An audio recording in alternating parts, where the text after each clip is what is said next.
Okay, guys, so part 2, going through my book even further. So I told you a little bit about my symptoms.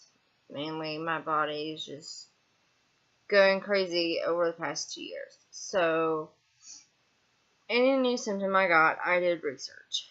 And like I said, I'm not stupid. I don't just Google my symptoms and be like, oh my god, I got cancer.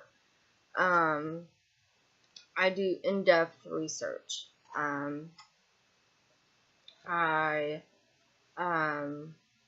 if I come across something that looks matching, I go to support groups, blogs, people discussing what they've been through to see if it matches. There's a few things I highlighted. Lymphoma, for one, because my lymph nodes have been swollen for years, but only in my neck, which is can be dismissed because I've had bad teeth for a very long time, so that one could be easily dismissed. So anytime I came across something, I would go to my doctor and be like, hey, what do you think about this? Can we do this lab, da da da. My doctor, I love my doctor. Her name is Tamara Crow, and she's awesome. Anytime I come to her and say, hey, can we run this lab? She's like, sure, why not? If she doesn't see a need for it, she'll ask me, why do you think we need to run this lab? And I'll explain it to her, and if it makes sense to her, she'll be like, oh, okay. So, over the past few years, there's been several things, that I thought this could be. The two main ones, I'm sorry, I'm going to have to set this down because my legs are killing me. Okay, so over the past 2 years, the two main things that I thought this could be was MS, multiple sclerosis, or Guillain-Barré, especially with my legs deteriorating the way they are. The Guillain-Barré theory came on later with the leg thing. I also I have excessive adrenaline and histamine reactions. So I thought maybe something endocrine. So I wanted to rule that out. Well, that got ruled out here recently when they tested and they found the hyperthyroid. The endocrinologist tested, and my adrenaline's working fine, so that actually killed 2 birds with 1 stone. Sorry, my legs are really killing me. I'm trying to balance this to where I'm like not too close to you, be like Aladdin, like too close, a little too close.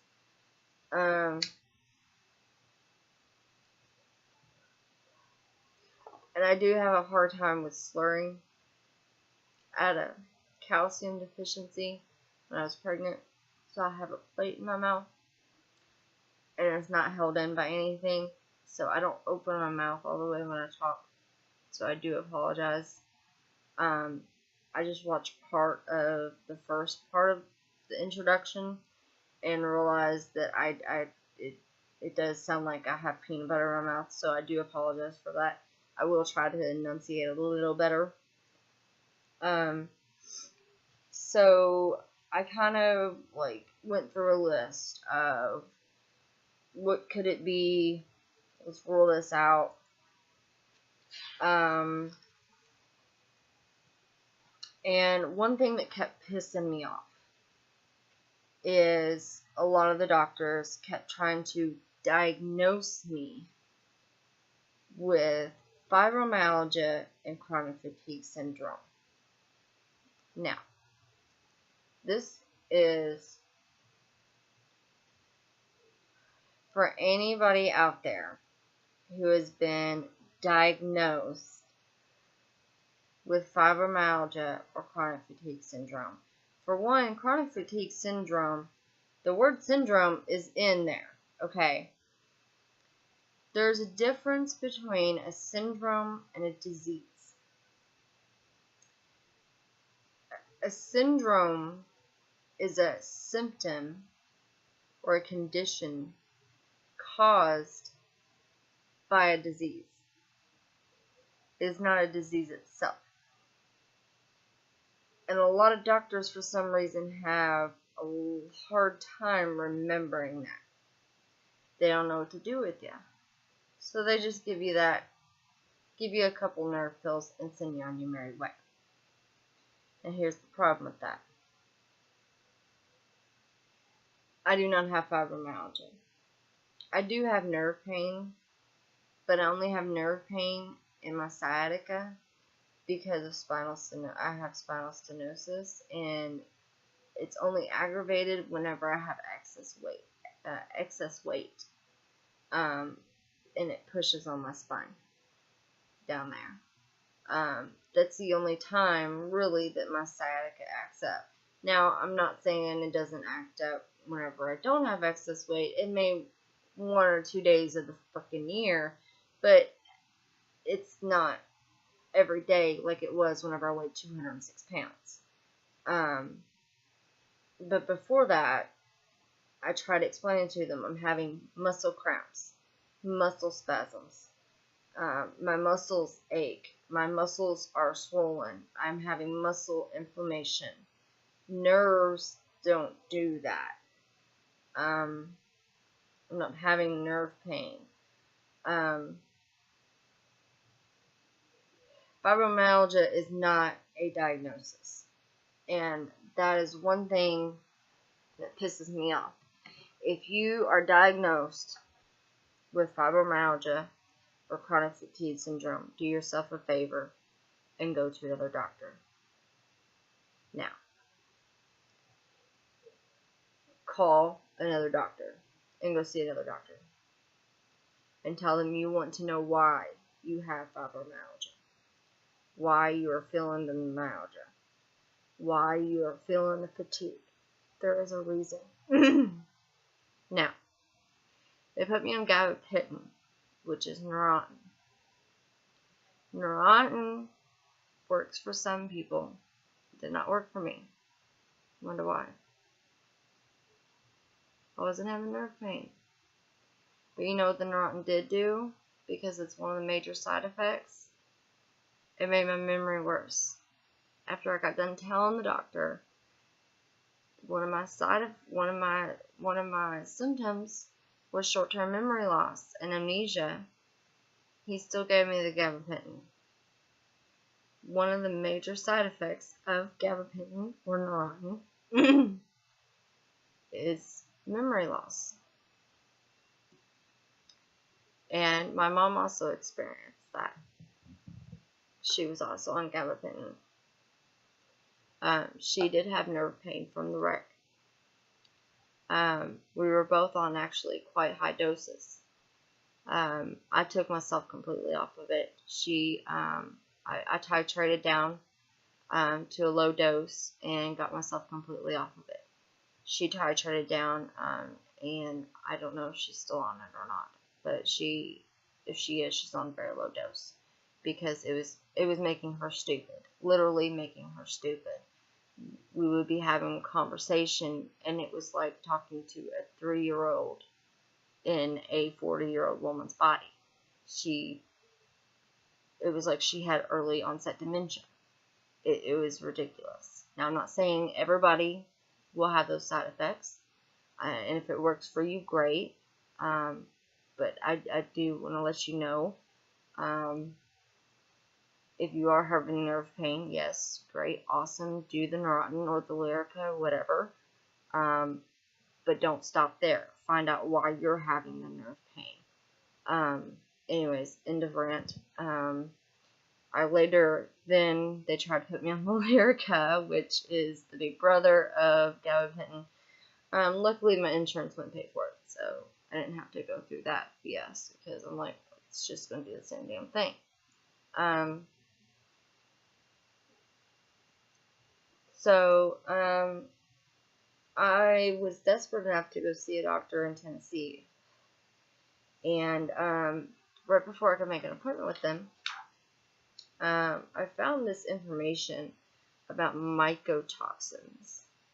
And what that is pretty much an infestation of mold inside your body, to put it in layman's terms. And I read this. I'm not going to go into details because now that I think about it, and now that I've looked at it in a different perspective, I'm not going to put my opinion on it. Just put it that way. Because I don't know much about it. I thought I did. I read this lady's description of her day and her life and everything, and I started crying. I'm like, oh my God, that's me. It's me. Like, oh my God. Like, that's gotta be what I've got. So I started researching into it, and found this amazing doctor. He does not necessarily I don't want to say non-traditional medicine.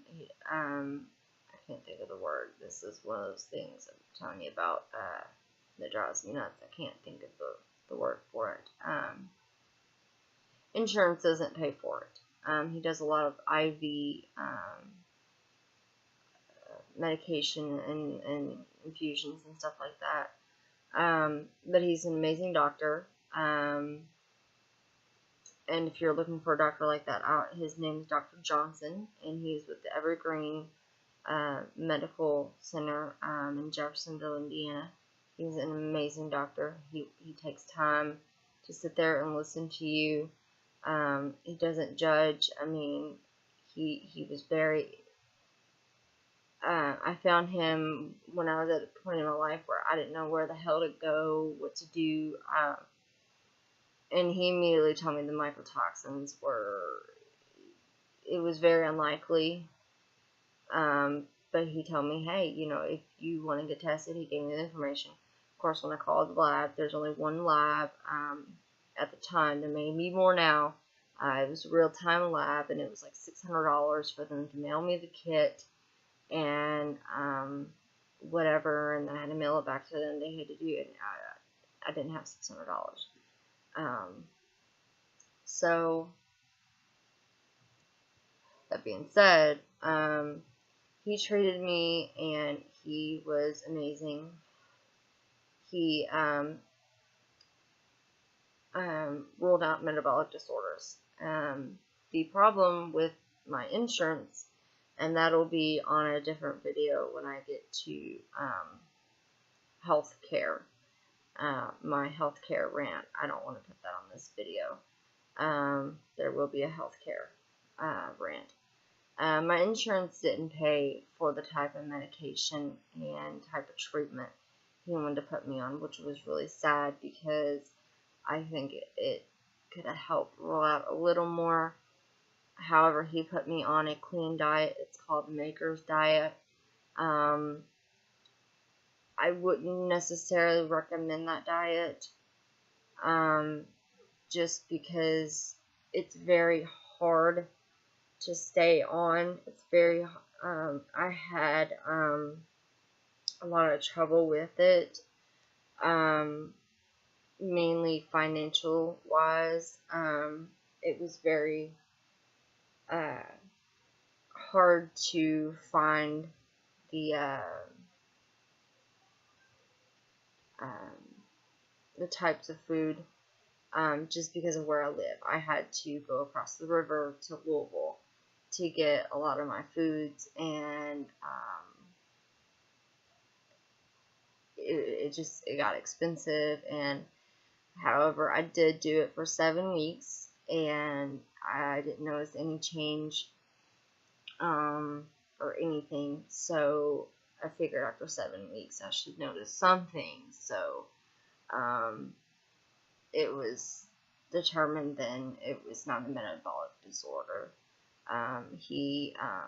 But he was very awesome. He gave me vitamins and such to take, and anytime I needed him, I've never had a doctor do this. Anytime I needed him, like, I would call his office and I would just ask the receptionist to just, like, take a note or, like, leave a message with his nurse. He would actually, even when he was with a patient, he would take the call. Like, I've never had a doctor do that. And whenever I was in the room, like, he was seeing me, he would get a call, and I'm like, oh no, please take it. I don't mind. I mean, and he would take a call from a patient, and and he would try to keep it down to just a few minutes, but he was awesome. Like, he would take a call from a patient, no matter what he was doing, and I love that about him. So yeah, if you need a non-convention medication, Dr. Johnson, Evergreen Medical Center in Jeffersonville, Indiana. The problem is a lot of insurance does not cover it. That was my issue, is I ran out of money. And he doesn't make a lot of profit off of what he does. He pretty much gives you the stuff for what he pays for it. So it's just, the problem is a lot of insurance, because it's not FDA regulated yet. It's not insurance covered, is the issue. We'll get on that rant in a different video. Anyways, so then I went to Church-Strauss syndrome. I matched a lot of the symptoms of that.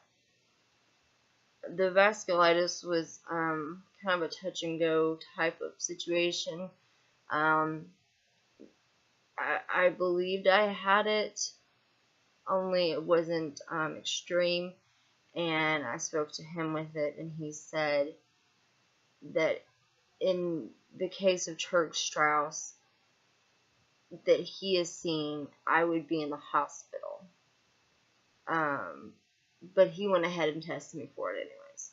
And that's another thing that I really loved about him, is he explained to me, and he told me, I don't think you have it, but we'll go ahead and test for it, just to ease your mind. And it was negative.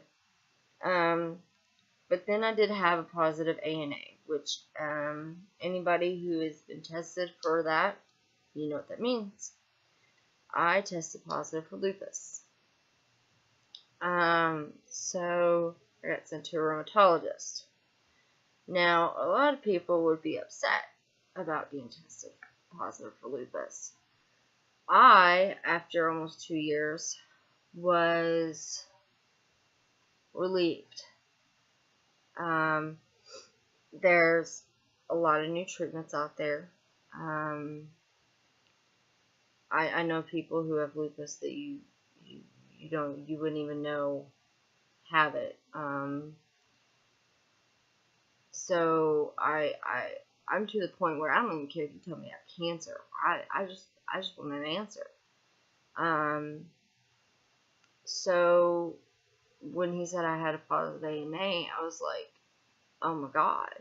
And he's like, well, now don't get worried. I'm like, no. You don't understand. I'm kind of happy that something was found. I go to the rheumatologist. They put me on a immunosuppressant, yada yada yada, and then they retest me. Now my thing is if you put me on an immunosuppressant and then you retest me, won't that mess up the test? Now I'm not the doctor, so whatever. Eventually I got to a point, every now and then, I get to a point where I get fed up with all the medications I'm on, and I titrate down or take myself off of my medications. And especially after he told me that the specific medication that I was on could cause, I think it's cornea toxicity. I think it's the cornea. I did not like that. Yeah, once a year I'm supposed to go to the eye doctor to make sure that my cornea, or retina, it's either retina or cornea, something to do with my eye. Yeah, it could mess up my eyes really bad, and I already have really bad eye vision, so I don't need that. So I took myself off of that right away, especially since I was not seeing any difference whatsoever being on it, and I'd been on it for several months. So I took myself off of a lot of things because I wanted to go back to my regular physician, my primary physician, and get a baseline of everything. You know, I had been to all these doctors, put on all these medications and all these vitamins and everything. So I took myself off everything except for the main things I needed, which were my muscle relaxers and my clonazepam. Those were the three main medications I was taking. And had her do CBC metabolic panel, everything, whole chemistry, everything, see baseline, everything. And had her do an ANA.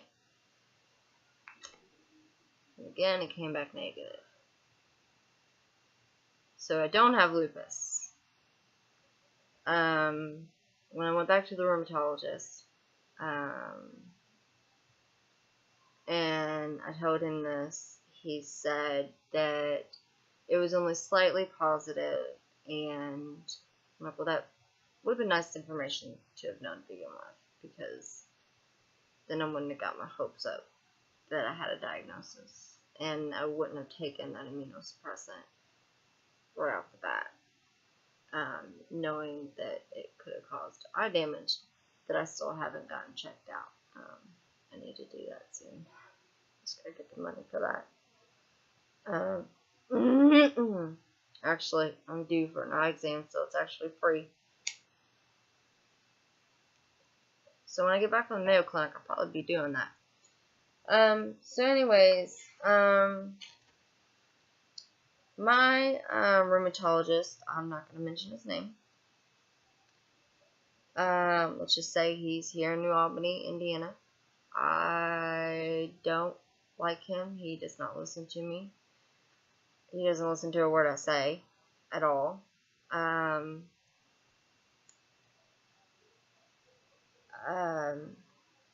all. I mean, it's like half these doctors that I go to around here, and it's mainly the specialists, especially my cardiologist. I had a lot of fun with my cardiologist. I will never go back to him again. He was beyond rude and did not listen to me whatsoever about anything, and tried to psychoanalyze me the first 5 seconds that he knew me, even though his specialty is cardiology. Anyways, back to the rheumatologist. The rheumatologist, pretty much didn't help me with anything. So I had my doctor run tests on things that I thought I was a match for. Pretty much ruled out autoimmune. Anything that I personally could see or find. Now there's like 1 million autoimmune diseases out there. So I started seeing a neurologist at U of L. So I thought, what the hell? I'll start seeing cardiologists and rheumatologists at U of L, since I don't like my cardiologist or rheumatologist over here, and that way all my doctors are all at U of L. And that way they can kind of collaborate there in the hospital.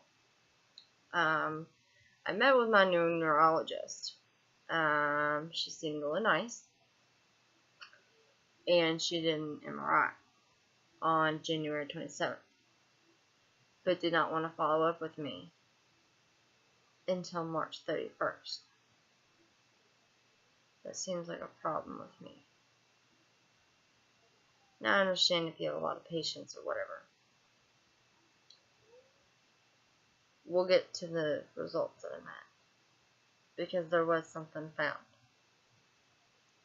And that's what bugs me, because I still have not gotten a phone call about my results. Anyways, done a lot of research. My endocrinologist, Dr. Broadstone, with the Jocelyn Center here in New Albany, Indiana. She's excellent. I'm only naming names because I want to recognize them. She called me several times late at night, like 8 o'clock, once even on a weekend, to give me information. One time I left a message on the phone saying something about, I don't remember what it was. I had a question about something, and I left a message for her nurse thinking Monday they'd get the message and call me back or something. She called me that Sunday. The doctor herself called me Sunday. And not only did she didn't just say, no, it can't be this, you don't have this, that. She explained it to me in more detail than Wikipedia or the Mayo site or whatever site I was on. It could explain it. Because, I mean, you can research and find things, but somebody who knows something about it, they can sit there and explain it to you in words, and you can ask questions, and they can respond back to you. You can't ask a website questions and it respond back to you like in a conversation. And so it's very nice to have a conversation with somebody that knows what they're talking about with a certain thing. And she actually sat on the phone with me and explained to me about the question I had, and explained to me why it would not be this. And, and she said, if you really do want to test for this, we can. She said, but I don't see a need for it. And, she went into very great detail. And she was just very awesome with that. And before that, she called me at 8 o'clock, giving me my results of everything. And I had already had my results from the portal, but she was nice enough to go ahead. She didn't wait until the next business day. She went ahead and called me with my results, and I've never had a doctor do that before. And I just really appreciated that they did that. So I just wanted to recognize her for that. So endocrine was ruled out. We're pretty sure. So endocrine and metabolic's been ruled out. Autoimmune is sort of still on the table, but neurology is back on the table. We thought it was ruled out because MS was ruled out. Well, when I went to U of L and got my results, there was a note on there in the findings that on all 3 tests, the contrast CT, the non-contrast CT, and the MRI, contrast MRI, all 3 of them found, and it said possible. It did not say, it was not confirmed. So this is why I'm not getting my hopes up. It is possibly an arachnoid cyst around the cerebellum. And what that is your arachnoid is your second, you have 3 membranes. Don't ask me what the other 2 are. I don't remember what they're called. But the arachnoid is the second, is the middle layer of the 3 membranes around your brain. So the cyst isn't actually technically on my brain, but it's on my brain, It's bittersweet where it's at, because usually these type of cysts don't cause symptoms because they're usually somewhere else in the membrane. And in order to remove, they have to remove a piece of your skull. Let me reiterate, because that didn't come out right. What's bittersweet about it is the bitter part is where it's located is where it controls everything in my body. But what's sweet about it is, instead of having to remove a piece, sorry, hang on, I'm having chest pain. It'll go away in a minute.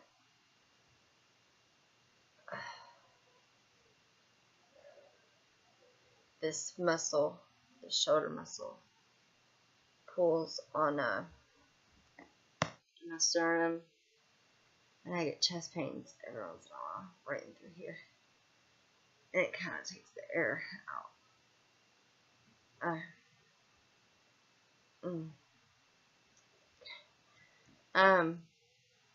So, anyways,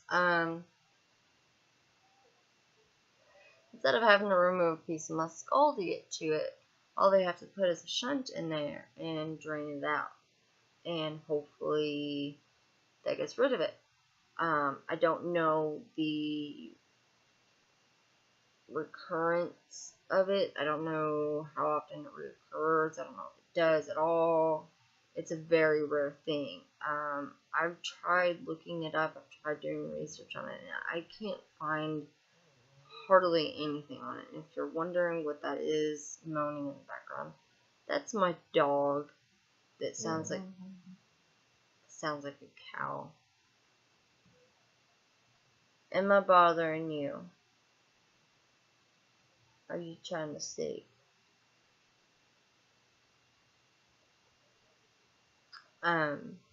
So yeah. So hopefully they can put a shunt in there and drain it. So anyways, going through my book, this whole time I have kept records. This part of my book is all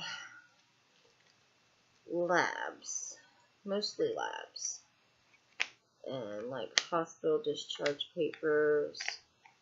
And what's amazing is all of my labs, every lab I've ever had done, my eosinophils and my CRP has always been through the roof. And I don't mean like just a little over. And what that indicates is inflammation, especially the CRP. To give you a little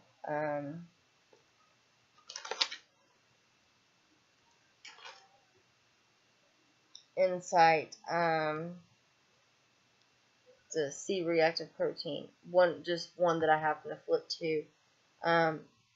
It says the normal rate is 0.0 to 4.9. So 4.9 is the highest. Mine was 16.2. And that's usually about what it runs.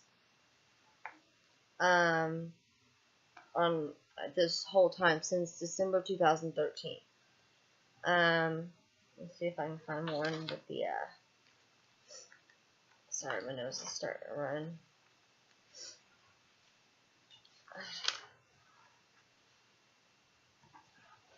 Now, this whole time, I have had doctors treat me like shit, treat me like I'm a nutcase.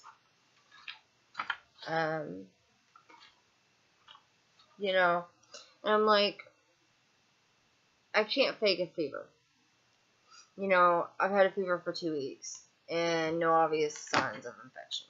I've had, muscle spasms. I've had, I can't fake labs. I can't fake inflammation. I can't fake, and now this cyst shows, how do you fake that?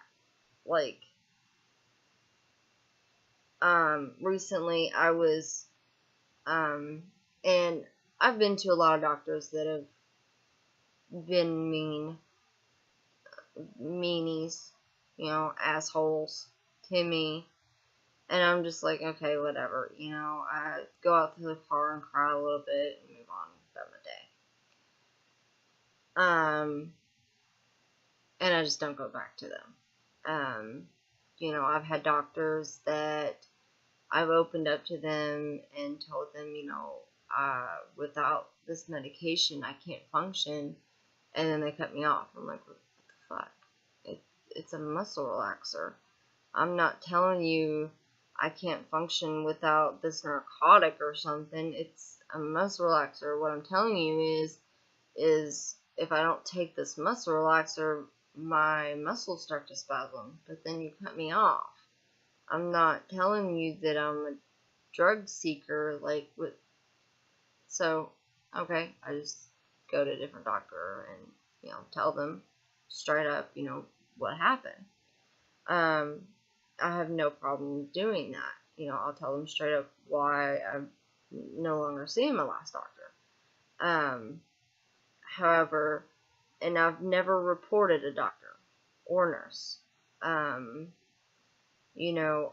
have a lot of family who are in the medical field, and I've been in the medical field, and I know you have bad days. And one thing is, a lot of people believe nurse practitioners are not doctors. Technically, that's true. That's why you're called nurse practitioner. You're not called doctor. But you are treating somebody as a doctor would. I have the same respect for nurse practitioners as I do doctors.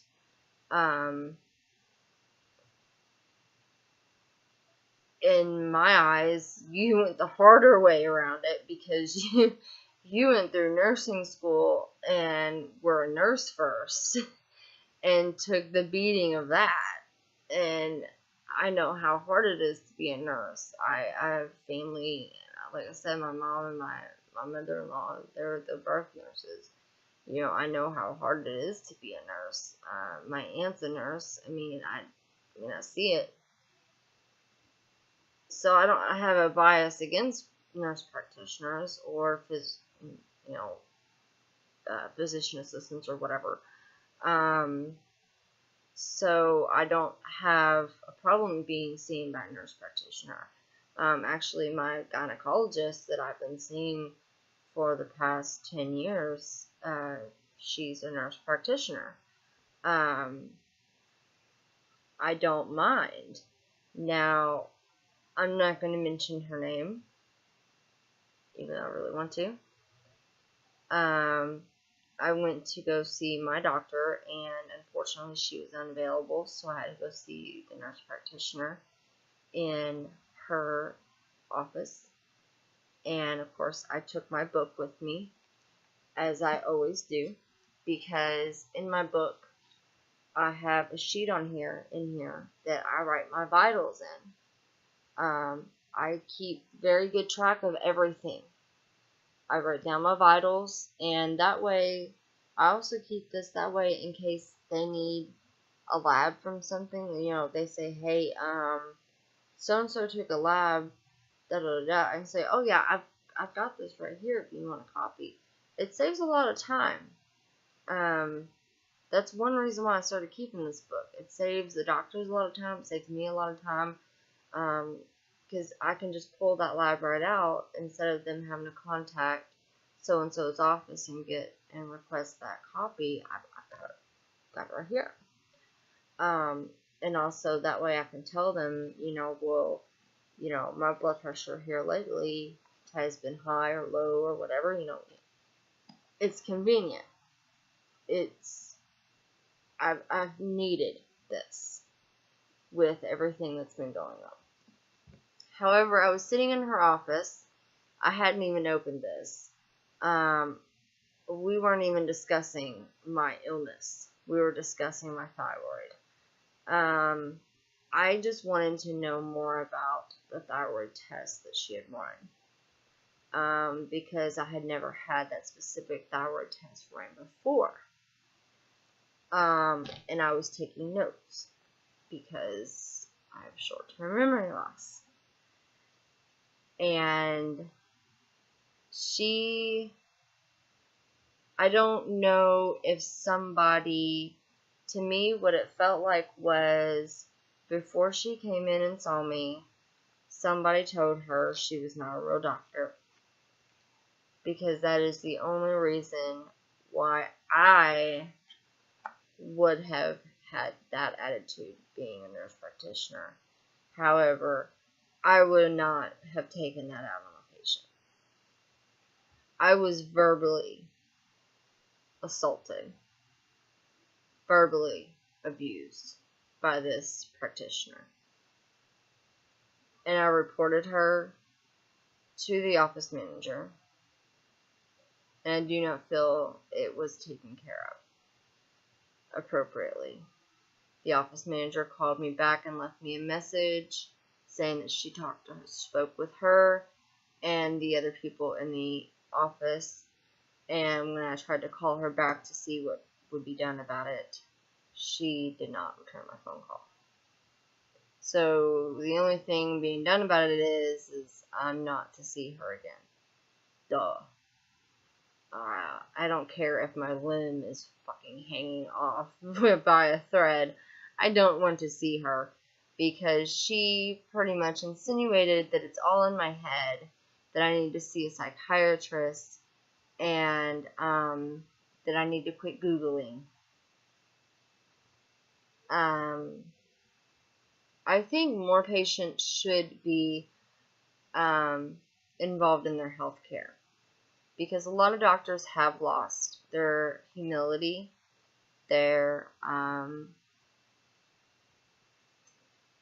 ability to be objective, and their ability to listen.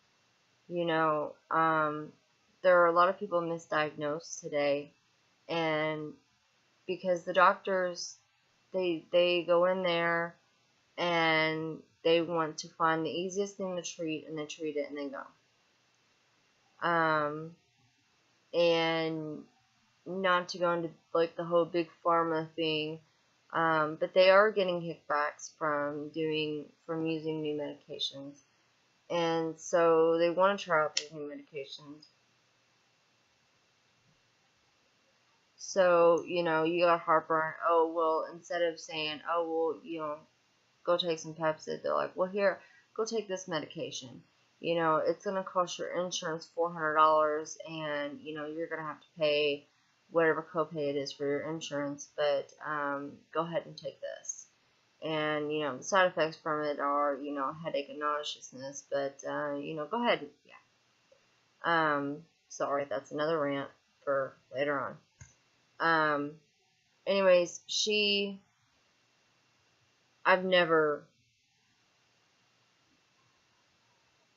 it's very hard for me to keep my mouth shut when somebody comes at me like that.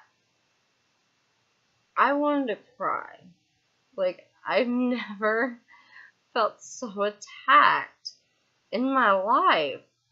And for no reason. Like, I was just simply inquiring as to what was so different about her test that she had ran versus the TSH test. Because she had the T3 and T4 test, and I never had that done.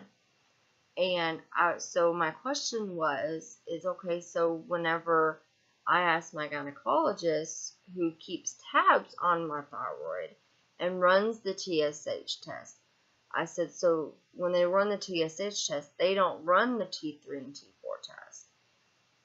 And she said, no. Because she said, I had to specially order that. And she said it with a very snotty attitude. And I said, oh, okay. So I'm writing it down. And as I'm writing it down, I'm thinking out loud. I'm like, okay, so that could have been a primary issue. Thinking my thyroid could have been messed up this whole time. And she goes off saying, well, no, you would need a medical degree and years of schooling to determine that. To determine what? I'm thinking out loud. I'm just making notes to speak with my physician later on about, or the endocrinologist later on about. Not with you, because you know nothing about my condition. I'm here to speak to you about my labs. That's it. It got to the point where she got me so riled up, she said something, and she said, the best thing you can do is to quit carrying that book around with you, quit Googling, and just stop worrying about things. I said, well, it's really fucking hard to do when you've been dying for 2 years. And she said, well, I can't diagnose that in one day. And before I could even say anything, she was already out the door. Just walked out. Yeah. And they billed me for it after I told the office manager I'm not paying for that. So I will be calling their billing office about that. But anyways, don't be afraid to take control of your health care. They are providing you a service. They are not in control of you. It's just like when you go get your car detailed. If you go and you realize they didn't vacuum the back seats, you don't pay them. It's just like if you go to a sit-down dinner and the waitress is being a complete bitch, if you can tell that it's because she's having a bad day and maybe, whatever, she's having a bad day and her 3 kids are at home sick and she's trying to get home, yeah, you might tip her a little extra. But if you notice she's being a bitch because she's just a bitch, I'm not going to leave her a tip. I'm going to leave her a note on the receipt. Customer service isn't your position, lady. You're providing me I'm paying you to provide me a service. And I was not serviced that day. I was verbally abused. Don't be afraid to take control of your health. And this goes back to the whole fibromyalgia thing. Do not settle for that diagnosis. It is not a diagnosis. It is a symptom. Just like chronic fatigue. It is a symptom. Do not settle for that. Anyways, so that's me. I'm 26 years old, at least for the next 7 days. And for the past 2 or so years, over 2 years, I've been fighting for my life. Some days I can't get out of bed. Some days I don't want to. I used to dance. I used to go dance, actually. Now I'm in a wheelchair or using a cane. I can't hardly play with my son. He's 9 years old now. I can't even hardly play. I can't play soccer with him. I can't play basketball or skateboard with him anymore like I used to. I was supposed to teach him rollerblading this past fall. And I had to keep making up excuses. And that really hurt. I took him skating twice. And I had to take extra pain medication just to do that. But he learned to skate, so it was worth it to me. Self-sacrifice, I guess. I hurt like hell afterwards, but he got to learn to skate, so.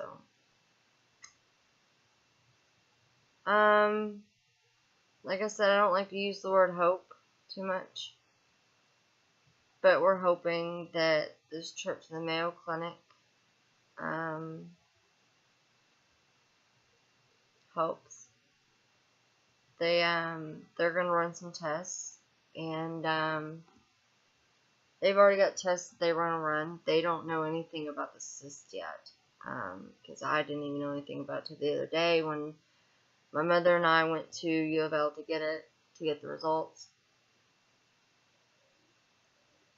And I really hate these new papers they put on these cigarettes. Again, don't smoke. It's bad. Please don't smoke. If you get the chance to quit. It's bad. I hate smoking. I really do. Anyways. So, my mom and I are going to the Mayo Clinic. My appointment's on the 10th. Between now and then, I'm probably going to post a few more videos. One is going to be a rant on healthcare. I like to rant. Because our healthcare system is just fucked up. And I'm going to try to have her post videos of any treatments that I receive. While I'm there, I'll be posting videos, just keeping updated and whatnot on treatments and anything, any tests that they do. So, yeah. Now that we're almost your head off and we're reaching almost an hour, I guess I should cut this short. So, till next time.